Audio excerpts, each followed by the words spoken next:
As an undergraduate, all of the students in our exercise and sports science program, they leave here as a trained researcher. They're working with peers on real research problems that they're going to connect back to community problems and hoping to help to address some of the issues around health and health behavior.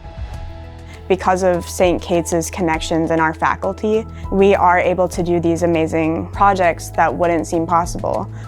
My research experience started when I was a freshman. I took a class in my major called Intro to Research Methods in Exercise Science. And in that class, we actually got to conduct our own research project where we interviewed participants and really walked through all of the steps. So really learned how to take initiative ourselves.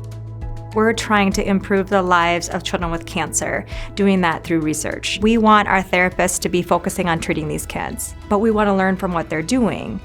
From the St. Kate's side, they can learn about physical therapy as they're reading through our notes and getting this data for us for research. It is so critical that we have students involved. Not only do they bring energy to the research, but they bring interesting ideas and different ways of thinking about the information. I am a pediatric cancer survivor. It drives my everyday passion for everything I do. We look at chemotherapy-induced peripheral neuropathies, so that's just a fancy term for how some of the drugs that they use can damage the nervous system. Children and even adults who get chemotherapy, they can develop numbness, tingling, weakness in their hands and feet. And so we needed to understand the problem so that we could have better answers for when this nerve damage did occur. We go into medical records and we look at balance outcome measures. We just look at their progression throughout physical therapy and throughout their treatment process to see how it's being affected. We've been able to really understand how the nerve damage occurs, what it looks like, how to detect it, and then how to better intervene when it does occur. Working with professors, in my experience, has been so impactful. Now you're not only interacting with them in class, but you're having that additional time to ask more questions. I cannot speak enough to it and how cool of an opportunity it is to get to see your impact firsthand as an undergrad student. They're excited to learn, they want to work hard, they are curious, they have questions.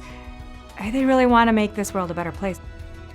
Our partnership with students, with research, with all the therapists that we work with, everyone coming together with the voices of our patients and families, I think will really make a difference long term. When I stand back at the end of the semester and I watch them presenting their research to the dean of the university, to the president, but also to these community partners that are coming in, and they're doing it with poise to see that they can see what they're capable of. They are leaving here way ahead of their peers at other institutions. Through this partnership, we're able to show students early what research does for our profession. For me, knowing it's like I'm helping someone that I was in that position is just an indescribable feeling. One of the most fulfilling things that I could ever ask for. If I were to choose one thing out of my entire 4 years that really changed my experience here for the better, it would be my research experiences. The impacts are long-ranging, and it's not just one of us that could do it, it's the whole group, from students to faculty to clinicians. And so we get that ability to change the narrative and change the outcome.